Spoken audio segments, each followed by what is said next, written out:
Hello guys, जैसा कि आपको पता है कि जो जीएसटी काउंसिल की मीटिंग चल रही थी लखनऊ के अंदर यूपी में, वहाँ पे अभी रिसेंटली उन्होंने जो बातें बोली है कि इसमें क्या क्या डिस्कस हुआ है वो मैं आप लोगों के साथ जस्ट शेयर कर देता हूँ। जीएसटी की जो फुल फॉर्म तो आपको पता ही है, गुड्स एंड सर्विस टैक्सेस।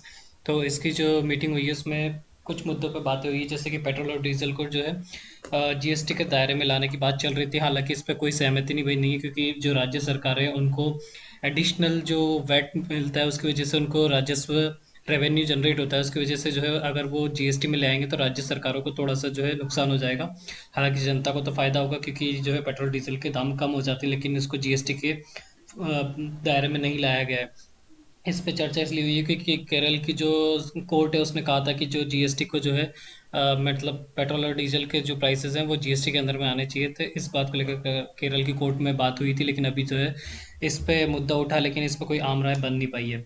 तो जीएसटी अभी नहीं लगेगा पेट्रोल एंड डीजल पे। दूसरी बात है कि जो जोमेटो एंड स्विगी जैसी कंपनीज है, हम तो जोमेटो की बात करेंगे क्योंकि शेयर मार्केट में लिस्टेड कंपनी है, तो उसके शेयर्स जो है कल अच्छे उछाल की तरफ देखने को मिल सकते हैं, क्योंकि इनके ऊपर कोई एडिशनल टैक्स लगने नहीं जा रहा है। इनको वही टैक्स देना होगा जो रेस्टोरेंट्स के ऊपर लगता है।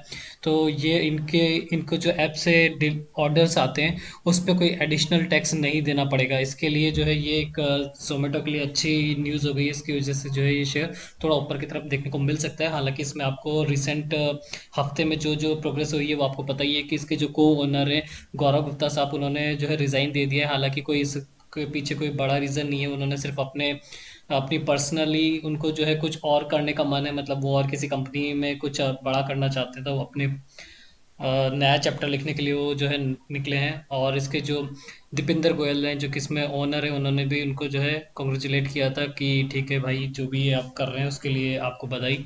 बाकी ऐसा कुछ कंपनी में कोई गलत चल नहीं रहा है। हालांकि दो बिजनेसेस इनके बंद हुए हैं, जो कि ग्रोसरी डिलीवरी का था वो बंद कर दिया इन्होंने, और एक जो न्यूट्रास्यूटिकल्स की डिलीवरी थी वो भी बंद कर दी है। तो ये ग्रोसरी का तो इन्होंने इसलिए किया है क्योंकि इन्होंने जो है 700 करोड़ का इन्वेस्टमेंट करके रखा हुआ है ग्रोफर्स के अंदर, जो कि यही काम करता है।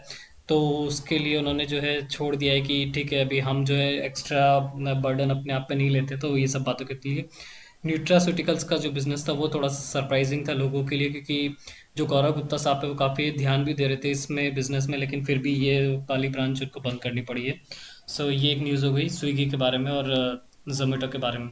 इसके अलावा जो ड्रग्स से रिलेटेड यानी कि जो लाइफ सेविंग ड्रग्स है उन पर जो है जीएसटी काफ़ी कम करने की बात चल रही है। जैसे कैंसर रिलेटेड मेडिसिन हैं, तो जो कंपनीज उनको बनाती है उनके लिए थोड़ा सा अच्छी खबर है कि उनका जो जीएसटी होता था वो 12% से हटा करके 5% कर दिया गया है, तो कम कर दिया है। और जो कोरोना के लिए रेमडेसिविर हो गया और बाकी जो दवाइयाँ हैं उन पे जो है जीएसटी को फ्री रखा गया है, जीएसटी नहीं लगेगा उन दवाइयों पे 2021 दिसंबर तक। और आपको जैसा पता है कि कई सारे राज्य सरकारें ऑटोमोबाइल और टबैको प्रोडक्ट्स पे एक्स्ट्रा सेस लिया करती थी, क्योंकि उनको 2022 तक एक छूट मिली हुई है। जब 2017 में जीएसटी आया था तो उन्होंने कहा था कि अगर हमको जीएसटी आने से कुछ नुकसान होता है तो हम उसकी भरपाई जो है ऑटोमोबाइल्स और टबैको में एक्स्ट्रा सेस लगा करके करेंगे। तो वो अभी 2022 तक तो वैसे भी बना ही हुआ है, लेकिन अभी जो है उसके ऊपर कोई अभी फैसला इस मीटिंग में नहीं हुआ है। तो उस वजह से जो है आईटीसी का शेयर कल आपने देखा होगा कि काफ़ी अच्छे से भागा था, क्योंकि उनको लग रहा था कि इसमें जो है इसमें कोई टबैको से रिलेटेड कोई न्यूज़ निकल के आएगी इस जीएसटी मीटिंग में, बट ऐसा कुछ भी नहीं हुआ है। लेकिन फिर भी जो है शेयर एक्सपेक्टेशंस में थोड़ा सा ऊपर की तरफ था, कल 6-7% ऊपर भागा था। अम, बाकी इस जीएसटी मीटिंग में और कुछ खास है नहीं जो मैं आप लोगों के साथ शेयर करूं। बाकी जो है जो भी अपडेट्स आएंगे मैं इस चैनल पे जो है आप लोगों के साथ अपडेट करते रहता हूं। सो शेयर मार्केट से जुड़ी हुई लेटेस्ट न्यूज़ के साथ बने रहने के लिए आप जो है इस चैनल को सब्सक्राइब कर सकते हैं। Thanks for watching, have a nice day, bye bye.